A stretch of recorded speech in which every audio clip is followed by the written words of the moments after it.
Hi everyone, welcome to Central Academy. तो आज हम डिस्कस करेंगे बिहार शिक्षक भर्ती परीक्षा टीआरई थर्ड एग्जाम के लिए हम साइंस के प्रीवियस ईयर क्वेश्चन सॉल्व करेंगे। तो आइए हम देख लेते हैं हमारा क्वेश्चन क्या है। और जितने भी क्वेश्चन हम सॉल्व करवा रहे हैं ये क्वेश्चन आपके लिए बहुत ही हेल्पफुल है, आपके एग्जाम के लिए, टीआरई थर्ड एग्जाम के लिए बहुत इंपॉर्टेंट है। तो आइए देख लेते हैं हमारा क्वेश्चन क्या है। और इसके पहले चैनल पर नए हो तो आप चैनल को सब्सक्राइब कर लीजिए और वीडियो को लाइक कर दीजिएगा। तो आइए देख लेते हैं हमारा क्वेश्चन क्या है। और जितने भी क्वेश्चन है आपके एग्जाम के लिए मोस्ट इंपॉर्टेंट है। और अगर वीडियो पसंद आए तो आप जो है कमेंट सेक्शन में बता सकते हैं। आइए देख लेते हैं हमारा क्वेश्चन क्या है। हमारा फर्स्ट क्वेश्चन है कि एथाइन का समजात है। क्या है? एथाइन का समजात है। तो हमारा फर्स्ट ऑप्शन क्या है? C2H2 और दूसरा ऑप्शन है C2H6 और तीसरा ऑप्शन है C3H8 और चौथा ऑप्शन है C3H4। तो हम जानते हैं एथाइन का सूत्र क्या होता है। तो एथाइन का फॉर्मूला C2H2 होता है। और इसमें जब हम क्या होता है, एथाइन का फॉर्मूला C2H2 होता है। और हम जब इसमें जो है CH2 जब ग्रुप जोड़ देते हैं इसमें तो क्या बन जाएगा हमारा? CH2 जब हम ग्रुप जोड़ेंगे तो हमारा क्या बनेगा? C3H4 बन जाएगा। क्या बनेगा? C3H4। तो हमारा इसमें राइट ऑप्शन डी ऑप्शन होगा, C3H4 एथाइन का समजात सूत्र है। हमारा इसमें डी ऑप्शन राइट ऑप्शन होगा। फिर आगे देखते हैं हमारा दूसरा क्वेश्चन क्या है। हमारा दूसरा क्वेश्चन है कि हरे पौधों को कुल कितने पोषक तत्वों की आवश्यकता होती है। मतलब कि हरे पौधे जो है, ग्रीन प्लांट्स को कितने जो है प्रकार के कितने प्रकार के न्यूट्रिएंट्स की आवश्यकता होती है। तो हमें पता है पौधों को 17 जो है पोषक तत्व की आवश्यकता होती है। 17 हमारे इसमें बी ऑप्शन राइट ऑप्शन होगा। और उसी 17 जो है जितने पोषक तत्व है, हमारा 17 जो है पोषक तत्व है। तो उनमें से जो है उन्हें दो भागों में बांट दिया गया है। एक क्या है? मैक्रो और दूसरा माइक्रो। क्या? एक मैक्रो और दूसरा माइक्रो, मतलब कि एक सूक्ष्म और दूसरा स्थूल। जिसमें जो है मॉलिब्डेनम हो गया और जो है phosphorus, nickel, potassium, chlorine, magnesium, लौह और जो है सल्फर, जितने भी हैं ये हमारे 17 न्यूट्रिएंट्स हैं जो कि प्लांट के लिए बहुत ही आवश्यक होते हैं। तो इसमें हमारा राइट ऑप्शन बी ऑप्शन होगा। क्या होगा? 17। फिर आगे देखते हैं 72 क्वेश्चन है। डॉट के दंश के कारण मलेरिया होता है। तो किसके दंश के कारण या फिर किसके काटने से मलेरिया होता है। तो किसके काटने से मलेरिया होता है? फर्स्ट ऑप्शन है मादा एनाफ्लीज और दूसरा है नर एनाफ्लीज और तीसरा है नर एवं मादा एनाफ्लीज और फिर डी ऑप्शन है इनमें से कोई नहीं। तो हमें पता है मलेरिया किसके काटने से होता है, तो मादा एनाफ्लीज के काटने से होता है। ए ऑप्शन राइट ऑप्शन होगा। और इनके उपचार के लिए क्या किया जाता है? मलेरिया के उपचार के लिए तो जो सिनकोना की जो छाल होती है, सिनकोना की छाल से जो है इसका उपचार किया जाता है एज ए कुनैन के रूप में। तो हमारा ये ऑप्शन राइट ऑप्शन होगा, मादा एनाफ्लीज। फिर आगे देखते हैं हमारा क्वेश्चन क्या है। 73 क्वेश्चन है कि प्रकाश संश्लेषण में पौधे कौन सी गैस का अवचूषण करते हैं। अवचूषण का मतलब क्या होता है? एब्जॉर्ब करते हैं। तो कौन सी गैस का एब्जॉर्प्शन होता है प्रकाश संश्लेषण फोटोसिंथेसिस के दौरान? तो फर्स्ट ऑप्शन है कार्बन डाइऑक्साइड, दूसरा है ऑक्सीजन और तीसरा है नाइट्रोजन और हाइड्रोजन हमारा फोर्थ ऑप्शन है। तो हमारा इसमें राइट ऑप्शन कौन सा होगा? कार्बन डाइऑक्साइड होगा। ए ऑप्शन इसमें राइट ऑप्शन होगा, कार्बन डाइऑक्साइड। क्या है कि पौधे जो है प्रकाश संश्लेषण की क्रिया के समय जो है कार्बन डाइऑक्साइड गैस का अवशोषण करते हैं या फिर एब्जॉर्प्शन करते हैं। क्योंकि जो कार्बन डाइऑक्साइड होता है वो और तथा जल की अभिक्रिया जो होती है उसके कार्बन डाइऑक्साइड CO2 और फिर वाटर कि जब रिएक्शन होती है क्लोरोफिल के प्रेजेंस में तो क्या बनता है? तो ग्लूकोज बनता है। क्या बनता है? ग्लूकोज और जो है ऑक्सीजन रिलीज होती है। तो इसमें हमारा इस क्रिया को क्या कहते हैं? फोटोसिंथेसिस कहते हैं। तो इसके दौरान जो है क्या कार्बन डाइऑक्साइड का अवशोषण करते हैं, एब्जॉर्प्शन करते हैं जो है पौधे। तो हमारा ए ऑप्शन राइट ऑप्शन होगा। फिर आगे 74 क्वेश्चन क्या है कि निम्न में से कौन स्ट्रोक्स के खतरे के लिए एक गौड़ कारक है। गौड़ कारक का मतलब कि सेकेंडरी। तो हमारा इसमें फर्स्ट ऑप्शन है उच्च रक्तचाप और दूसरा है शारीरिक अक्रियता और तीसरा है डायबिटीज और चौथा है धूम्रपान। तो इसमें हमारा राइट ऑप्शन सी ऑप्शन होगा, डायबिटीज, जो कि एक गौड़ कारक है। फिर आगे देखते हैं हमारा 74 क्वेश्चन क्या है। हमारा 74 क्वेश्चन है कि मानव शरीर में सबसे प्रचुर मात्रा में पाया जाने वाला तत्व कौन सा है। तो मानव शरीर में पूछ क्या रहा है कि मानव शरीर में पूछ रहा है मानव शरीर में सबसे प्रचुर मात्रा में पाया जाने वाला तत्व कौन सा है? तो आगे देखते हैं ऑप्शन क्या है। फर्स्ट ऑप्शन है कार्बन जो कि 18% है, और कैल्शियम जो कि 1.4% है, और सी ऑप्शन है नाइट्रोजन जो कि 3% है, और डी है ऑक्सीजन जो कि 65% है। तो इसमें हमारा राइट ऑप्शन कौन सा होगा? कौन सा हमारे शरीर में जो है सबसे ज्यादा पाया जाता है? तो हमारा जो है ऑक्सीजन, जो कि डी ऑप्शन राइट ऑप्शन होगा, ऑक्सीजन जो कि 65% पाया जाता है हमारे शरीर में। तो डी ऑप्शन राइट ऑप्शन होगा, ऑक्सीजन। फिर आगे देखते हैं क्वेश्चन कि पौधों तथा पेड़ों के पत्तों का रंग हरा होने का कारण है।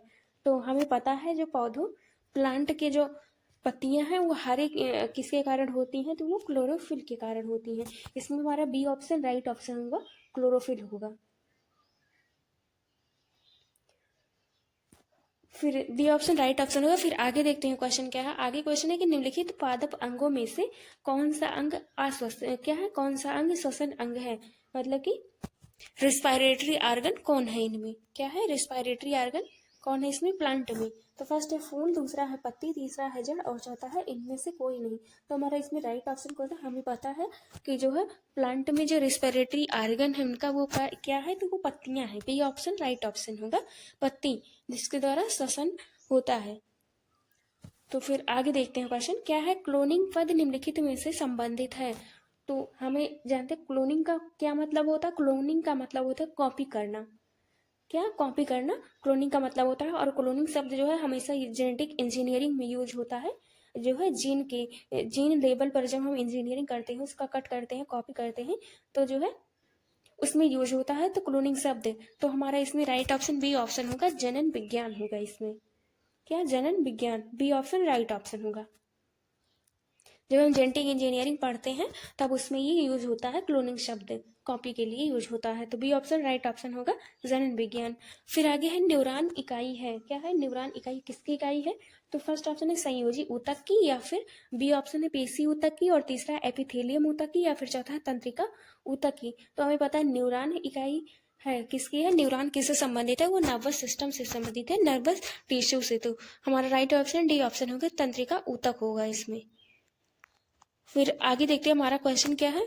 हमारा आगे क्वेश्चन विटामिन ए का एक अच्छा स्रोत है। तो हमें पता है विटामिन का एक अच्छा स्रोत क्या है? गाजर है। इसमें बी ऑप्शन राइट ऑप्शन होगा, ये तो सभी जानते हैं क्या। और विटामिन ए की कमी से रतौंधी होता है। तो इसमें हमारा राइट ऑप्शन बी ऑप्शन होगा। और विटामिन ए की कमी से एक तो रतौंधी होता है, और दूसरा रोग क्या होता है? तो वो जीरोफ्थैल्मिया होता है। क्या? जीरोफ्थैल्मिया। कभी कभी एग्जाम में जो है रतौंधी ना पूछ करके हमारे दूसरी बीमारी के नाम पूछते हैं, तो उसमें जीरोफ्थैल्मिया होगा हमारा। इसमें कौन सा? बी ऑप्शन राइट ऑप्शन, हाँ बी ऑप्शन राइट ऑप्शन होगा, गाजर। फिर आगे क्वेश्चन देखते हैं हमारा क्या है। विटामिन ए का एक अच्छा स्रोत है। तो ये फिर से रिपीट हो गया है, विटामिन ए का एक अच्छा स्रोत क्या है? गाजर है। फिर आगे है क्वेश्चन 81 क्वेश्चन है कि निम्नलिखित में से प्रोटीन का सर्वप्रमुख स्रोत है। वो सब प्रोटीन का सर्वप्रमुख स्रोत है, मतलब कि किसमें जो है प्रोटीन रिच अमाउंट में पाई जाती है। तो इसमें फर्स्ट ऑप्शन है काला चना, दूसरा बंगाली चना, या फिर मटर है, सी ऑप्शन, और डी ऑप्शन सोयाबीन है। तो हमें पता है पल्सेस में जो है प्रोटीन तो पाई जाती हैं, बट सोयाबीन में उनसे भी ज़्यादा पाया जाता है। सबसे ज़्यादा रिच अमाउंट में सोयाबीन में पाया जाता है। तो हमारे इसमें डी ऑप्शन राइट ऑप्शन होगा। और पल्सेस में भी, ये मतलब दालों में भी जो है प्रोटीन पाए जाते हैं, लेकिन सोयाबीन में उनसे ज़्यादा पाया जाता है। तो डी ऑप्शन राइट ऑप्शन होगा, सोयाबीन। फिर आगे क्वेश्चन देखते हैं। आगे क्वेश्चन है कि निम्नलिखित में से पौधे के लिए आवश्यक स्थूल पोषक तत्वों का चुनाव कीजिए। स्थूल का मतलब होगा माइक्रो न्यूट्रिएंट्स। क्या? Micro nutrients.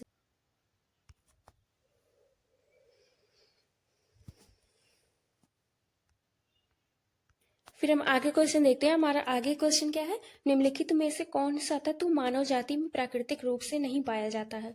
क्या मानव में निम्नलिखित में से कौन सा तत्व नहीं पाया जाता? तो फर्स्ट है तांबा, दूसरा है जिंक, और तीसरा आयोडीन, और चौथा ऑप्शन है सीसा। तो इसमें कौन सा नहीं पाया जाता है? हमारा इसमें राइट ऑप्शन कौन सा होगा? डी ऑप्शन राइट ऑप्शन होगा। क्या? सीसा नहीं पाया जाता है। C option, D option right option होगा, सीसा। फिर आगे क्वेश्चन है फास्फोरस प्रमुखता से निम्नलिखित में से किस में पाया जाता है? फास्फोरस सबसे ज्यादा किस में पाया जाता है? तो फर्स्ट ऑप्शन है प्रोटीन, दूसरा है विटामिन, दूसरा है वसा, और तीसरा है विटामिन, और चौथा है इनमें से कोई नहीं। तो इसमें हमारा राइट ऑप्शन कौन सा होगा? ए ऑप्शन होगा, प्रोटीन। फास्फोरस क्या है? फास्फोरस जो है जो कि हड्डियों के लिए हड्डियों के निर्माण के लिए आवश्यक होता है और ये हड्डियों को मजबूत बनाता है और यह प्रोटीन युक्त पदार्थों में सबसे ज़्यादा पाया जाता है। तो इसमें ए ऑप्शन राइट ऑप्शन होगा। फिर दूसरा ऑप्शन है वो 89 क्वेश्चन है कि हाइजीन विज्ञान संबंधित है क्या? हाइजीन विज्ञान से किससे संबंधित है? तो हमें पता है हाइजीन मतलब क्या होता है? स्वच्छता होता है। क्या? स्वच्छता होता है। तो इसमें हमारा राइट ऑप्शन कौन सा है देखते हैं। फर्स्ट ऑप्शन है आदत और दूसरा ऑप्शन क्या है? स्वास्थ्य और तीसरा है परिवेश और चौथा है स्वच्छता। तो हमारा इसमें राइट ऑप्शन डी ऑप्शन होगा, स्वच्छता। हाइजीन किससे संबंधित है? तो स्वच्छता से संबंधित है। तो हमारा इसमें डी ऑप्शन राइट ऑप्शन होगा। फिर आगे क्वेश्चन है डीएनए संरचना का मॉडल किसने दिया था? डीएनए संरचना का मॉडल किसने दिया? तो फर्स्ट ऑप्शन है प्रिस्टले, ये तो नहीं होगा। दूसरा है मॉर्गन, ये भी नहीं होगा। और तीसरा है हरविंद खुराना और हरगोविंद खुराना। और डी ऑप्शन है वाटसन एवं क्रिक। तो हमारा इसमें राइट ऑप्शन डी ऑप्शन होगा, वाटसन एवं क्रिक, जिन्होंने डीएनए का मॉडल दिया था। डी ऑप्शन राइट ऑप्शन होगा। फिर आगे क्वेश्चन देखते हैं निम्नलिखित एमिनो अम्लों में से कौन सा प्रोटीन में नहीं पाया जाता है? तो क्या नहीं पाया जाता? फर्स्ट ऑप्शन आर्जिनिन, दूसरा आर्थिनिन और फिर तीसरा एस्पार्टिक अम्ल और चौथा है टाइरोसिन। तो क्या है? अमीनो अम्लों में कौन सा प्रोटीन नहीं पाया जाता है? तो इसमें हमारा राइट ऑप्शन कौन सा होगा? आर्निथिन होगा। बी ऑप्शन राइट ऑप्शन होगा, आर्निथिन। क्या आर्निथिन एक अमीनो अम्ल है जो प्रोटीन में नहीं पाया जाता, किंतु यह जो है जीवित प्राणियों के लिए बहुत आवश्यक होता है, क्योंकि यह जो इसमें जो यूरिया चक्र होता है वो क्या होता है? इंटरमीडिएट का कार्य करते हैं, मीडियम का कार्य करते हैं ये यूरिया के चक्र में। तो हमारा इसमें राइट ऑप्शन बी ऑप्शन होगा, आर्निथिन होगा। फिर आगे क्वेश्चन है 92 क्वेश्चन है कि गुणसूत्रों का अंतिम छोर कहलाता है क्या? गुणसूत्रों का क्रोमोसोम का अंतिम छोर क्या कहलाता है? तो फर्स्ट है सेंट्रोमियर और दूसरा है टीलोमियर और तीसरा है क्रोमोमियर और फिर चौथा है मेटामियर। तो हमारा इसमें राइट ऑप्शन कौन सा होगा? बी ऑप्शन हमारा राइट ऑप्शन होगा, टीलोमियर। क्या? Telomere. B option right option होगा। क्या? गुणसूत्रों का अंतिम छोर टीलोमियर कहलाता है। फिर आगे क्वेश्चन है कि समुद्री घोड़ा है क्या? है समुद्री घोड़ा है मतलब कि हॉर्स से उसके जिसके जो है इंग्लिश नेम है, तो उसका क्या है? एक पक्षी है या फिर एक स्तनी है या फिर एक उभयचर है या एक मछली है? तो सी हॉर्स क्या है? एक मछली है ये। डी ऑप्शन इसमें राइट ऑप्शन होगा, सी हॉर्स एक मछली है। फिर आगे देखते हैं क्वेश्चन, जिसको हम जो है सी हॉर्स जिसको हम क्या कहते हैं? हिप्पोकैम्पस गैटेलेटस कहते हैं। क्या कहे? हिप्पोकैम्पस इसका नाम है, समुद्री घोड़े का नाम है। और क्या है? ये बोनी फिशेस है। समुद्री घोड़ा जो है क्या है? एक बोनी फिशेस है। तो इसमें हमारा राइट ऑप्शन कौन सा होगा? डी ऑप्शन होगा, एक मछली है। फिर आगे देखते हैं क्वेश्चन क्या है कि 94 क्वेश्चन है कि जीवों को वर्गीकृत करने के लिए 5 जगत मतलब कि 5 किंगडम योजना का प्रतिपादन किया। तो हमें पता है जीवों का जो वर्गीकरण है, जो 5 किंगडम क्लासिफिकेशन है, वो किसने दिया था? तो 5 किंगडम क्लासिफिकेशन आर्यस विटेकर ने दिया था इसमें। तो डी ऑप्शन राइट ऑप्शन होगा, आर्यस विटेकर। और ये एनसीईआरटी जितने भी क्वेश्चन हमने सॉल्व करवाएंगे जितने भी, वो सब एनसीईआरटी से ही पूछे गए क्वेश्चन। आप पहले एनसीईआरटी को कवर कीजिए, उसके बाद अगर आप क्वेश्चन करेंगे तो आपको समझ में आ जाएगा कि क्वेश्चन कहाँ से बन रहे हैं। फिर आगे देखते हैं 99 क्वेश्चन क्या है। 99 क्वेश्चन है कि निम्नलिखित में से किस भ्रूणीय झिल्ली या फिर संरचना का कार्य उत्सर्जी है? फर्स्ट है क्या है? भ्रूणीय झिल्ली जो होती है उसका कार्य उत्सर्जन का कार्य किसका होता है? कौन सी झिल्ली का कार्य होता है? उत्सर्जन का। तो फर्स्ट है एमनियन, दूसरा है एलेंटोइस और तीसरा योगसैक और चौथा है विटलाइन कोरियन। तो इसमें राइट ऑप्शन कौन सा होगा? तो इसमें राइट ऑप्शन हमारा राइट ऑप्शन कौन सा होगा? बी ऑप्शन राइट ऑप्शन होगा, एलेंटोइस।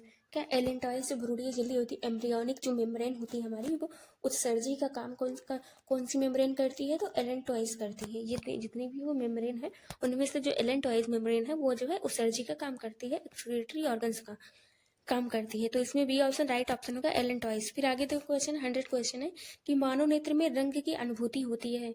तो मानव नेत्र में रंग की अनुभूति किसके द्वारा होती है? तो फर्स्ट ऑप्शन है केवल शलाका कोशिकाओं द्वारा, या फिर बी ऑप्शन है केवल शंकु कोशिकाओं द्वारा, या फिर सी ऑप्शन है शंकु तथा शलाका कोशिकाओं दोनों के द्वारा, और डी ऑप्शन है कोराइड अस्तर की कोशिका द्वारा। तो इसमें हमारा राइट ऑप्शन बी ऑप्शन होगा, क्या होगा? केवल शंकु कोशिकाओं के द्वारा।